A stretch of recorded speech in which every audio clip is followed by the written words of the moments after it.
Hello and welcome to Inside Europe, the weekly current affairs podcast and radio program from DW, Germany's international broadcaster. I'm Laura Kabelka in Berlin. This week on the show, European leaders backing Ukraine in DC.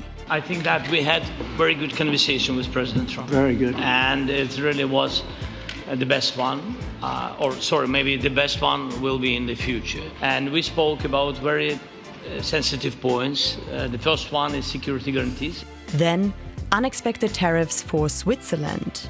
I suspect at the end of the year, we will look at this as a bad year for Swiss trade, but not a catastrophic year. And a Norwegian festival where sounds take center stage.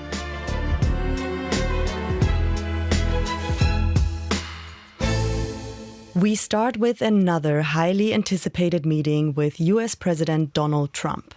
After a disastrous meeting in February, Ukrainian President Volodymyr Zelensky was again in the Oval Office on Monday. But this time it went quite differently. Not only did Zelensky arrive in the company of EU leaders like Commission President Ursula von der Leyen and German Chancellor Friedrich Merz, but the mood was noticeably more friendly. President Zelensky, you look fabulous in that suit. I said the same thing. Yeah, you look good. I said the same thing. Yeah, looks good on I you. said the one that attacked you last time. But how productive was this meeting really? And did Europe manage to get a seat at the table? To discuss this, we have DW political correspondent Thomas Sparrow with us. Thomas, good to have you. To start, could you set the scene for us? What was this meeting like? It was a meeting that was very important for all parties involved. For Ukraine, obviously, for the European partners, but I would say also for the United States. And according to those who were there, to those who have commented also afterwards on the meeting, it was a meeting that went much better than expected. And if we judge specifically from a European perspective, after all, I'm reporting from Germany, from Europe, this was a meeting that I would say also went better than expected for the Europeans, for European leaders like French President Macron, like German Chancellor Friedrich Merz. It was all about making sure that Ukraine's interests were discussed and taken into consideration, but also that Europe's security considerations also played a role at the table. If we judge by what happened in Alaska, when US President Trump had met with Vladimir Putin, the main concern that European leaders had expressed was that it was a meeting without Ukraine and without Europeans. So from that perspective, the meeting did go quite well. But what it also revealed is that there's still a lot of work that needs to be done before peace can be reached in Ukraine. It's a much more challenging issue than perhaps some have expected it to be.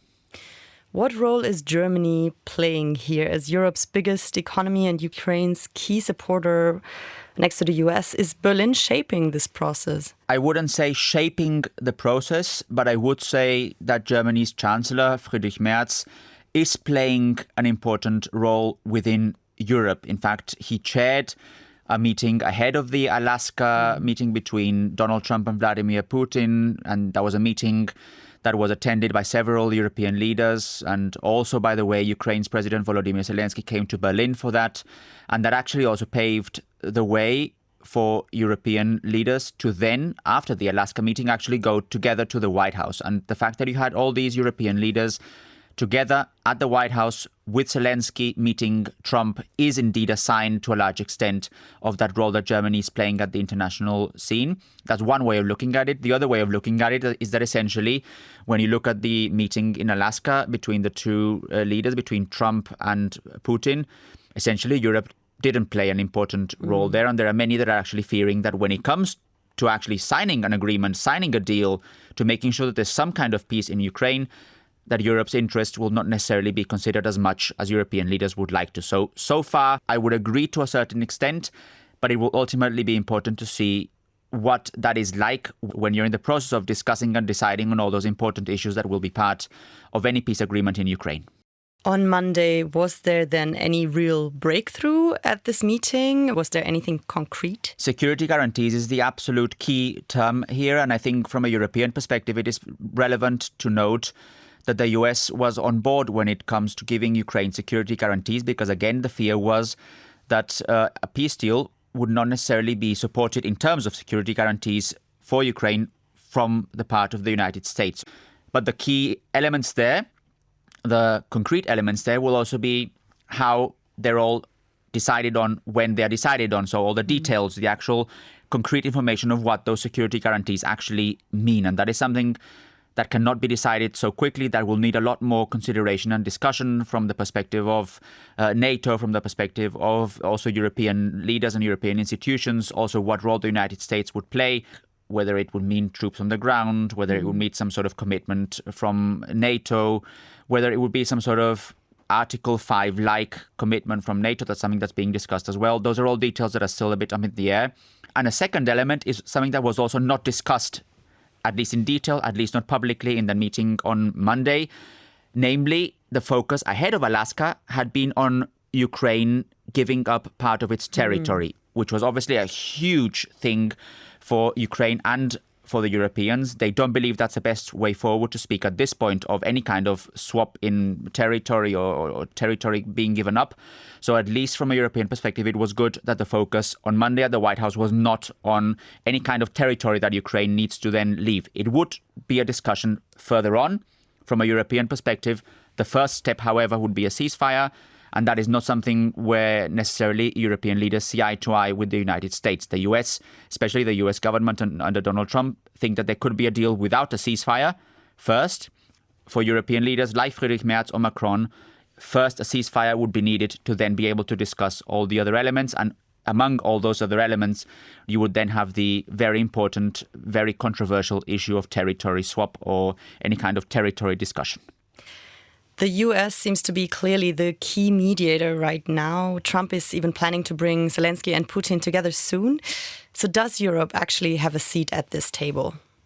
If you judge by the fact that you had those European leaders sitting at the same table with Donald Trump, the fact that Donald Trump invited them to the White House, that they were there in the White House discussing these important issues for the future of Ukraine, I think European leaders going back to their own countries will feel that it was an important meeting and one where they were able to reinforce those important views from Europe, the need for a ceasefire, the need for that very important discussion on territories to be a little bit postponed, the fact that security guarantees need to be very important on the table, the fact that the US also needs to play a role when it comes to those security guarantees.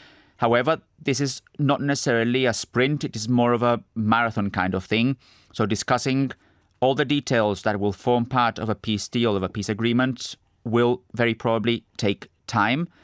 And it's in that longer process where it will be interesting to see what kind of role Europe plays, what kind of influence European Union leaders have when it comes to ultimately finding that agreement between Russia and Ukraine. Thank you so much, Thomas. Always a pleasure. DW political correspondent Thomas Barrow. Russia's full-scale war in Ukraine has been going on for about 2 years and 6 months now.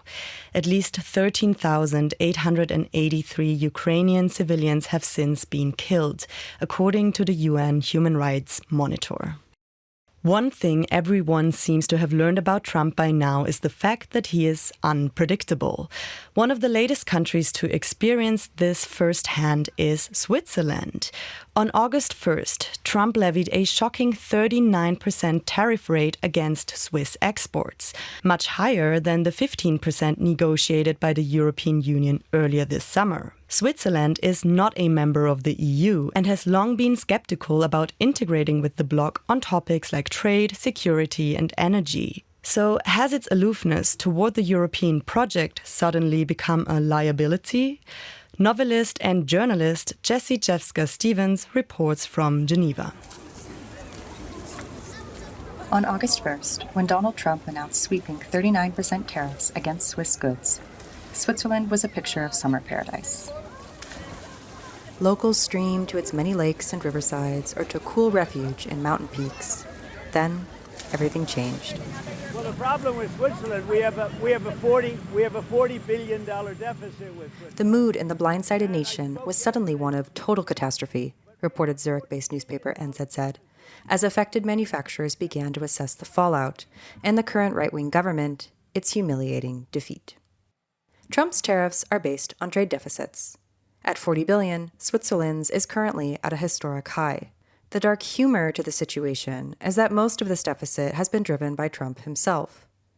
Switzerland refines 1/3 of the world's gold, exports of which soared in recent months as U.S. investors tried to insulate themselves from market chaos caused by, you guessed it, tariff negotiations. The resulting gold rush artificially inflated the trade deficit without contributing much to the GDP of either nation. That's because Switzerland is refining gold, not producing it, while U.S. investors are simply converting financial assets from one form to another. So the value added is minimal. But there are other reasons Switzerland found itself uniquely vulnerable to the tariffs. Cedric Vermut, co-leader of the pro-European center-left Social Democratic Party, feels that the Swiss would have been better protected from the shocking tariffs had they aligned more closely with the European Union.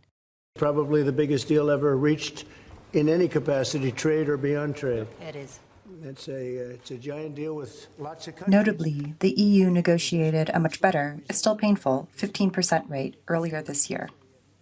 There is going to be just one stable trade partner for the next years if you want to uphold, let's say, a minimum level of decency, human rights, democracy, international law, multilateralism. Neither Peking nor Moscow are an alternative. So the only thing that is left is quite obviously Brussels. For the past decade, integration with the EU has remained a fraught topic in Switzerland, rocking local politics and lacking public support. During bilateral talks last year, only 37% of the public thought relations with the EU were not close enough. Against a backdrop of rising geopolitical uncertainty and an unreliable United States, however, aligning more closely with Brussels might suddenly look more attractive. Simon Evenet, professor of geopolitics and strategy at the International Institute of Management Development in Lausanne, agrees that Switzerland was uniquely vulnerable to the tariffs, but points to different causes. So in other words, we should not let the advocates of joining forces with the EU rewrite history here, because the negotiations which were done in Turnberry, and in the run up to that were painful for the EU. Right. Exceptionally painful. And so I think one should be careful what you take as a model. Rather than seeking to integrate with the EU, Evenet believes, Switzerland should learn to better interpret the signals coming out of Washington and update its negotiating strategy accordingly. The outlook for the Swiss economy, meanwhile, is likely less doomsday than the initial media frenzy suggested. There's a reason to expect that tariffs will be reduced in further rounds of negotiations late this year or early next. Gold has already been exempt. Pharmaceuticals were never included, though the industry faces separate negotiations on drug pricing. As for luxury goods like Rolex watches, elite consumers are more likely to absorb higher prices, which, Evenet points out, can even increase their allure. The remaining sectors exposed, namely machinery, Nespresso pods, and medical devices, might pose minimal short-term damage to the Swiss economy. Now, all of this, when you put all this together, I suspect at the end of the year, we will look at this as a bad year for Swiss trade, but not a catastrophic year. Still, the shock of the tariffs has been a blow to Swiss pride and identity, Der Bundesrat ist einfach enttäuscht, weil wir haben and will require long-term soul-searching about how Switzerland wants to conduct itself in a geopolitically fractured world. Conservative factions of the Swiss political spectrum, says Vermut, including the Swiss People's Party, currently a majority, have long held an affinity for the United States. For them, the tariffs strike at the heart of this ideological kinship. Not even Trump does understand. There is a very special, let's say, historical feeling in Switzerland that we consider ourselves kind of a sister republic of the United States of America. And it's a very fundamental shock, at least for conservative and right-wing politicians, to be kind of disappointed by this sister republic. And that's something that goes into the very heart of Swiss identity. That's part of why we always saw ourselves kind of the Americans in Europe. A 25% increase. We're going to bring it. The age of America First has proved once and for all that the Swiss, and especially its conservative leaders, cannot count on that affinity being bilateral. In a multipolar world, a go-it-alone attitude in Europe has its costs. Jessie Ujewska-Stevens, Geneva. Just a quick reminder here that our feedback address is insideeurope@dw.com. You're listening to Inside Europe. I'm Laura Kabelka in Berlin.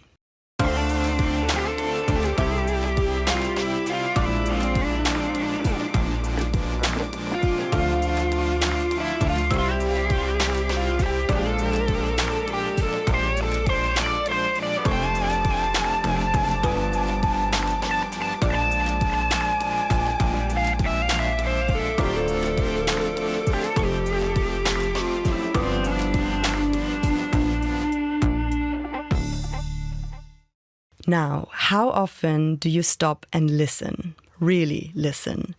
Most of us live in a world overflowing with sound, from the whirring of a bedroom fan to the cacophony of noise greeting us when we open our front doors. The sounds that surround us and what they might tell us take center stage at this year's Momentum Biennale in Norway.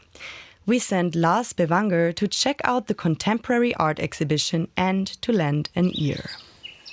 Momentum is the Nordic Biennale of contemporary art, and Gallery F15 has been the main space, and now we really focus on using the public space around the gallery and also in Moss. Nicholas Hughes is the curator of mediation at Gallery F15, housed in an old farmstead surrounded by beautiful woodland near the city of Moss, around an hour south of Oslo. So there's this real balance of contemporary art and nature. And this specific momentum, is based on sound art. So all the artists work with sound as a medium in some respect. Many of the installations here highlight topical but perhaps somewhat forgotten issues, like this one called Viz Unnecessary Force No. 4 by Norwegian-based Mexican artist Luz Maria Sanchez. What you see on site at Momentum is an oval of loudspeakers that are arranged at ear level, and there's an invitation to the visitors to activate the loudspeakers. Her work addresses the forced disappearances of people in Mexico at the hands of drug cartels. Sanchez's recordings are from one of the expeditions of Las Rastreadoras de El Fuerte, or the Trackers of El Fuerte. These are groups of women searching for buried victims, often relatives. Sanchez is documenting their strong community bonds through sounds of them talking and laughing together, as well as sounds of them digging up clandestine graves in the hope of identifying the disappeared. This very touching way of being together, I think that helps also the general public when they know about these stories. That it's not just the harsh of the search, but it's also the need of being together and be alive to keep on searching. And I think that's what I tried to share in this artwork. This is a very visual story too. You've got some pictures on the walls, but why have you chosen sound as your principal medium? I feel like when you are exposed to visual elements, you can close your eyes, but sound is always there. Even if we decide not to listen, we're hearing. We cannot close our ears. So when you're there and you're listening and the sound is surrounding you and you can hear the voices and how they move from one place to the other, you are in the middle of that. So you are really in the middle of this action that I tried to translate into the exhibition space. It's out here in the woods surrounding the actual gallery where the interaction of nature and sound really comes to life. This installation by Norwegian-British artist Natasha Barrett picks up the natural sounds of trees, wind and humans and amplify it through speakers hidden in the trees around me, playing it back on a slightly distorted loop. It's hard to tell where nature starts and where the sound creation begins. Walking around the entire exhibition space, a forest, fields and gardens near the fjord, takes about an hour, or it could take days, depending on how long you want to linger. I'm approaching another hidden work of art, and I think I'll let the artist tell you about it. I am Jakob Kirkegaard. I'm a Danish sound artist, composer. The installation is called The Grey Zone Neverwhere, and it consists of sound recordings that I made in Chernobyl in 2005 of a swimming pool, of course abandoned like the rest of Chernobyl. But this swimming pool had a particular sound because water was dripping from the ceiling.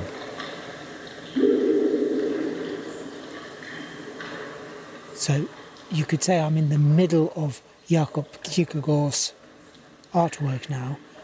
Come away from the path a little bit. I cannot see any speakers hidden in the trees, but I know they're there. I can hear the dripping from Chernobyl intermingled with the breeze in the actual trees here. It's quite a juxtaposition, but it really works. The inspiration for creating this piece comes from way back when I was traveling in the nature in Chernobyl. That is a place where I cannot see that there is something wrong, the radioactivity that is everywhere, but I know it's there. And that knowledge twists my perception of my concept of nature. Nature as something good, a place I want to lie down in the grass and feel connected to the nature. But here, because of my knowledge, my whole perception of reality, of the world, twisted just a little bit. What this exhibition truly reminds you to do is to stop and really listen. That is something we have lost in today's busy world, believes artist Jakob Kierkegaard. The interesting thing about listening is that it takes time. You can look at a picture and you can just look for 1 second, but you want to listen to a piece of music or sound art, it takes time, and you also need to be quiet. I once read somebody said that he was happy that more and more people were wearing headphones in the city because that meant that more and more people were listening to music. But I think most people just wear it just to block off, because maybe people have given up listening or looking up from their phones. Lars Bevanger, DW, in Moss, Norway. And if that whets your appetite for a trip to Norway, the Momentum Biennale runs until October 12th, featuring more than 40 artists from 5 continents. This is Inside Europe, and I'm Laura Kabelka in Germany. 7 a.m. Berlin. Olaf Scholz is getting on the plane. I'll be on board as well, and I'll brief you at Berlin Briefing. Berlin is right in the middle of the global tensions of our time. Between East and West, autocrats and democrats, Germany's whole system is under stress. Politics is getting angry. We break it all down with experts and political players. And we decode what it means for you. It's all in our new podcast, Berlin Briefing. Listen on all platforms.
Welcome back to Inside Europe, the weekly current affairs podcast and radio program from DW, Germany's international broadcaster. I'm Laura Kabelka in Berlin. In France last month, an 18-year-old man was arrested on his way to school after police who had been following his internet activity on the manosphere saw a message he posted threatening murder. He was found to be carrying 2 long knives. And he's been charged with terrorism, the first time in the country that terrorism charges have been brought against someone identified as part of the incel movement, where incel stands for involuntary celibate. From Paris, John Lawrenson reports. C'est une première en France, un attentat d'un masculiniste revendiqué. French TV viewers discovered a few weeks ago that for the first time in this country, a young man believed by police to be under the influence of what the French call masculinist ideology had been arrested for terrorism. Apparently, the young man had been on the brink of carrying out a deadly knife attack. Identified only as Timothy G., police had been following his online activity for several weeks because he'd become active in incel chat groups. On the morning of his arrest, he posted, "If they don't let me into 11th grade, I'm going to commit carnage." Police swooped, found 2 knives in his school bag. They immediately classified the incident as an act of terrorism, as Interior Minister Gérald Darmanin explained.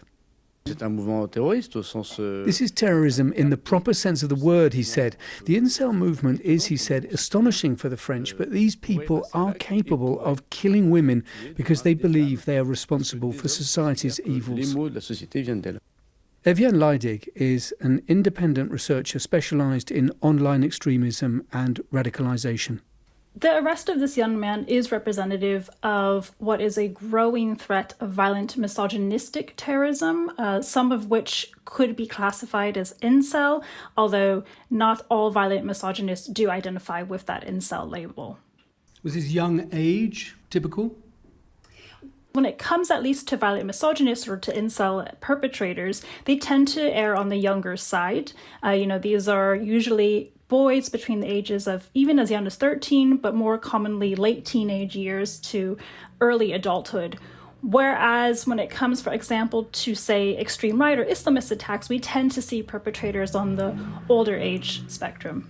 You mentioned Islamist attacks, for example. Europol, as you will have seen, published a few days ago stats on terrorist attacks in 2024, the biggest number. The only deadly attacks, in fact, were jihadi attacks.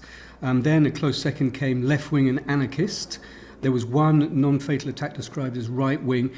Does this mean that incel violence is, for the moment at least, a comparatively small-scale phenomenon?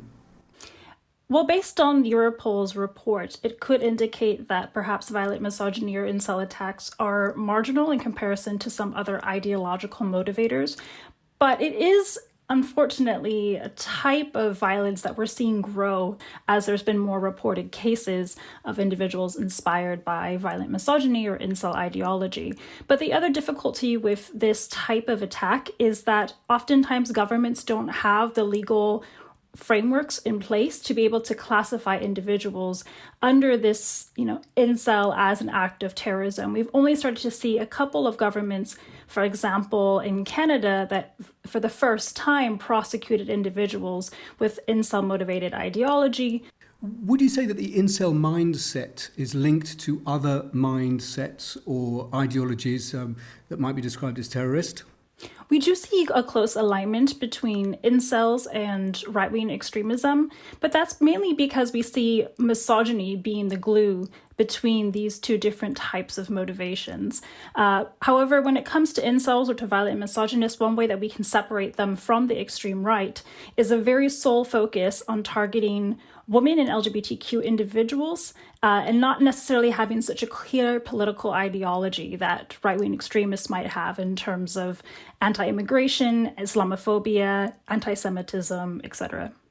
So there are some very clear differences with incel terrorism compared to other types of ideological violence. Meanwhile, the 18-year-old suspected of being France's first incel terrorist is being held in custody, with the judiciary rejecting a call from his lawyer to allow him to await trial outside of prison. John Lawrenson, DW, Paris. Incels are a subgroup of a larger phenomenon, the manosphere.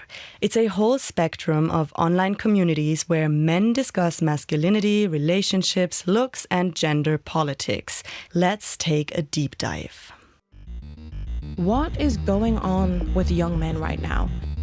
The manosphere. Proliferation of misogyny online. The manosphere. The manosphere. Men are at the most risk of social isolation. A majority of British young men regularly engage with masculinity influencers online. Most people would rail against being called a misogynist, but not Andrew Tate. So, what kind of voices do you find on the manosphere?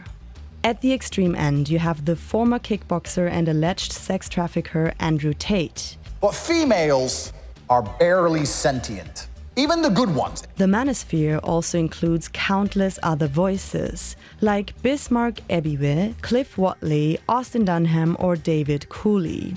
How to properly look smacks. Everybody's a high-value woman until it's time to submit. Here are 3 signs that you have some small d beta male energy. The media is controlled by women. There are also much more complex voices that, whilst not strictly part of the manosphere itself, could be described as manosphere adjacent, like the Canadian public intellectual Jordan Peterson. It's a very rare woman who at the age of 30 doesn't consider having a child her primary desire. And the ones that don't consider that, generally, in my observation, there's something that isn't quite right. Joe Rogan, Spotify's most streamed podcaster, holds a broad range of political opinions and is critical of extremes. However, because of his repeated platforming of anti-feminist figures, researchers often see him as a mainstream gateway to the manosphere, particularly when he voices incel-influenced theories like this. Women are only attracted to 20% of the men. The manosphere ranges from outright misogynistic content to tips on how to get ripped and rich. But anti-feminism does unify this sphere. One of the common narratives is that men are the victims, the true victims in feminist-dominated societies. What we see here is actually the reframing of gender justice as a threat to male identity. It's a powerful echo chamber. You just heard from Ellie Scambor, the research director of the Institute for Masculinity Research and Gender Studies in Graz, Austria. You'll hear more from her later. The manosphere is part of a larger trend around the world, namely the call for a return to supposedly traditional values. And many analysts are crediting the manosphere with playing a big role in an emerging gender split that's playing out in elections all over the world. Young men voting to the right, young women becoming more liberal. But why is this backlash against progressive policies particularly seen in young men? And how does the popularity of the manosphere affect us all? Because it really does seem to boys that the world hates men at times. So it's very easy to distort that and go, yeah, the world does hate men. I don't hate you, come this way. And that's what happened with me. This is Will Adolphi. He's now in his early 30s and lives on the coast in the UK. He first got in touch with the manosphere about 13 years ago, and he really got into it. Every free moment I had, really, yeah. I got to speak to Will about what attracted him and so many other men and boys to this kind of content. You will also hear from researchers who explain the impact of the manosphere on men's health, why this concerns everyone and what can be done about it. I would like to place a trigger warning here. This will not be an easy journey. Even if you've not watched his content, you've probably heard of the notorious influencer Andrew Tate. Or perhaps you've seen the gut-wrenching British miniseries Adolescence. And angry men identifying with incel culture sometimes do turn online misogyny into real-life murder, as happened in California in 2014, or Canada in 2018, or Florida in the same year, or New Mexico the year before. But the manosphere is nuanced. It's not one coherent group, and it's constantly evolving. So before we follow Will down the manosphere rabbit hole and back, here's a quick glossary of terms and symbols as a starting point. Research Director Ellie Scambor will walk us through. Incels, short for involuntary celibates. What they believe is that they are structurally denied access to intimate relationship and sex, and they blame women for it. They also have a quite clear concept about the hierarchical order of men. So men who are considered attractive, for example, and successful, they are labeled as chads. They call them chads. And incels perceive themselves as genetically disadvantaged, as lonely, as unloved, as devalued.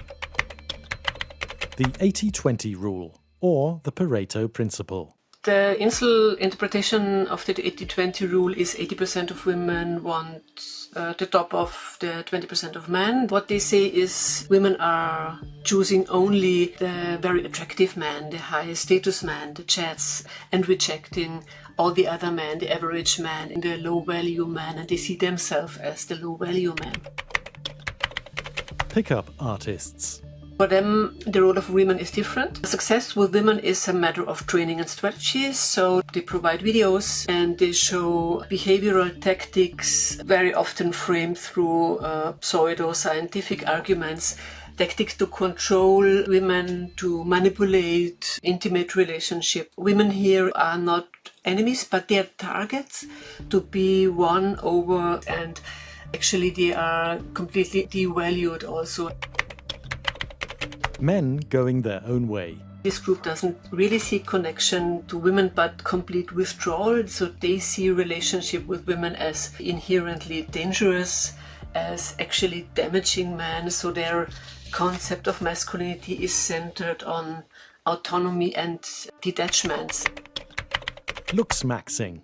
The strategy of maximizing improvement of the physical appearance. There's a wide range of strategies, quite extreme measures. So they talk about physical fitness, muscle building and so on, but also dental procedures, for example, jaw corrections that should be made. Alpha versus beta. Chads would be alpha men from their perspective. So they differentiate between the men who are chosen from women, so the 80-20 rule, and the alpha men would be part of this group. Austrian research director Ellis Gambor there. But now back to Will, who spent a few years consuming such content. I asked him to describe his life before entering the manosphere. I remember being 14 years old and just finding everything too much. Home life, school life. I was crying on my mum's bed and she put her hand on me and she said to me, "You care too much." And that was her way of supporting me. And so from that point on, I kind of became the whatever I don't care man. At school, I started to act out. I started to fight back. Will told me that he was struggling with mental health issues. Heading into his 20s, it got worse. He started having panic attacks and bouts of depression. And I just felt submerged by emotional intensity. I was lost. I wasn't earning that much. And also 2016, so the world had begun to kind of express resentment towards masculinity, towards the man box, towards men. The Me Too movement was happening, and there was this rhetoric and message that I was receiving directly from people to my face, and often online, which was, "You've had your time. Men, you're privileged." Research director Ellis Gambor says that just like Will, many men experience current developments such as gender equality policies as a loss of orientation.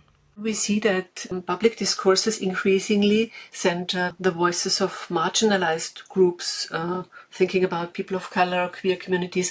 This is urgently needed, but some may see it as a loss of their own relevance. So the return to traditional models can be seen as an attempt to reclaim visibility, to get it back. Will interpreted this rhetoric as claiming that men have it easy and it's time for women to come to the front. But he felt that he'd never had it easy, that he'd never been at the front. It didn't feel fair. I really just wanted to let these people know how difficult life was for me at that time. I didn't want to be here. So you can understand how confusing it is as someone who's struggling so much with their mental health to then be told that they're privileged. It's a really hard thing to process. And there's something about the way in which we're still socializing boys and men, which has a direct impact on our capacity to process emotions. This last point again relates to the man box, a term Will mentioned earlier. The man box. A kind of invisible set of rules, let's call it cultural expectations that define how, under question marks now, a real man should think, a real man should feel or should behave. And these rules are surprisingly consistent across different countries and cultures. Inside this box, Ellie tells me, are rigid ideas like a man must never show fear or vulnerability. He must act tough, not cook, make money and solve problems alone. In a recent study with 3,000 men in the UK, Mexico and the US, researchers found that on average a third of the respondents identified with such gender norms. Especially for young men who feel insecure or who feel isolated, these very traditional ideas still offer a sense of belonging and structure. So the problem is, if you stay in the man box, if you share these thoughts, if you internalize it, you constantly have to prove your manhood. And often the pressure becomes also self-destructive. And this is where we see a direct connection to the manosphere, where these traditional expectations, even hyper-masculinity ideas are not just preserved, but actively celebrated and radicalized. Will's dream back then was to become a famous actor. He wanted money and to be attractive for women. When I met the reality after university, which I trained as an actor, the reality was, oh my goodness, everything's so expensive. I was living in London. I was paying £750 per month to live in this shed that literally had no window. The one thing I had was, okay, I'm going to start a business. So I started a theatre company. I put everything into this theatre company and I was working at a school. And yeah, it was around this sort of time I started to watch podcasts or listen to podcasts and watch YouTube clips. Will was looking for guidance and self-improvement. And like so many others, he found advice online. This content is mainstream, it's not a subculture. But actually for most young men, they're not entering this space because they're looking for violent, misogynistic, harmful content. They're entering it because they're looking for advice, normally advice about like dating, advice about making money, advice about getting fit. And they're entering it through kind of the most mainstream conduit, which is likely to be kind of one of the big name influencers. You just heard from Sarah Sternberg. She's the global director for Reimagining Masculinities at the Movember Foundation. Movember started as this small movement for men to sport a moustache in November to spark conversations about men's health. Now they're the biggest charity working on this topic globally. Sarah told me that for a lot of men, manosphere influencers can be motivating, inspiring. That was also the case for Will at first. I was watching guys in suits, academics, who at first sounded incredibly reasonable. I felt validated, I felt seen, and it was so captivating. The voice, it drew me in. It was articulate, bold, clear, confident, and these people were saying things that I didn't think I could say, that I wanted to say. And then what happens when a person gets pulled in and one develops an emotional attachment to the influencer, like I did, this person became a father figure to me. You're listening to Inside Europe. I'm Laura Kabelka in Germany. To the grandkids, not just cause you're finding where the dime is. My lines them are firing like a 9 is. Hear them sirens, why? Cause a short line is. I'm the finding with the height is. Cause you're finding a mic and they never like this. 6'4", you can try, cannot oversight this. One smoke, put this in your pipe and the light here. Big man, you can size it. Big man, you can sight it. Big man, you can fight it. But the Lord knows it ain't wise if you try it. Big man, you can size it. Big man, you can sight it. Big man, you can fight it. But the Lord knows it ain't wise if you try it.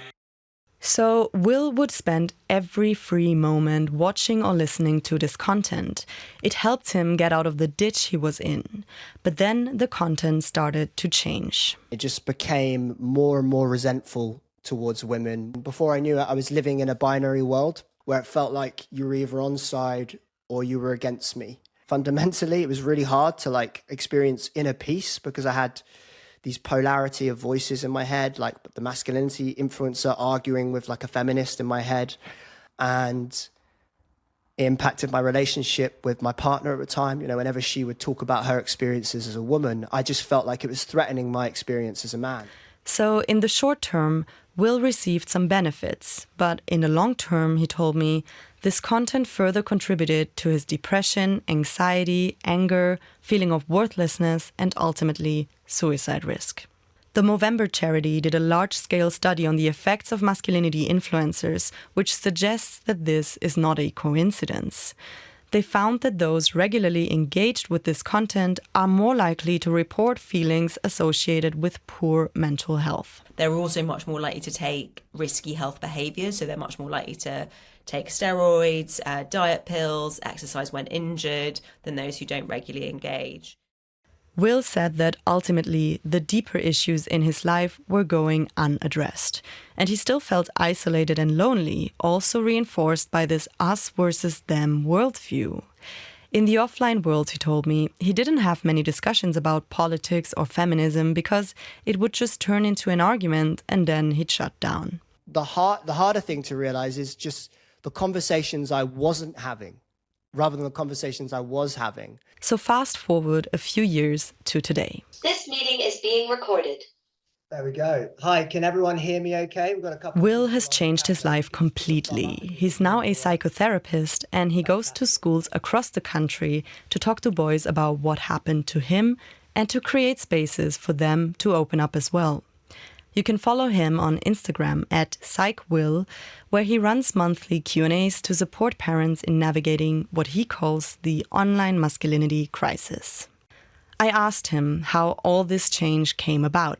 Empathy was the answer. I empathized with myself and then I began to feel empathy for other people. And then this kind of threat detection system of like, is this person against me? Are they with me? It just kind of relaxed.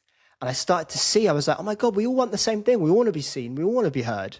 The fear started to go away because I had these relationships with people that I had once demonized in my head. Started to meet, you know, women that told me they were feminists. I'd started to meet, I met a non-binary person. And just slowly but surely, I started to realize that the online world is very different from the real world. The real world is far more complicated and far more nuanced than this binary worldview I developed. So my worldview just started to crumble, really. This process was a slow one. First, Will focused on himself. Then, he reflected on his main influencer and took him off the pedestal. He started to rebuild through conversations where he didn't feel judged. Will emphasized this because he says when boys and men feel judged, it can bring up shame, anger, and defensiveness. I have learned that shuts down the conversation. It disengages boys. And when boys are disengaged, guess who engages them? Guess what engages them?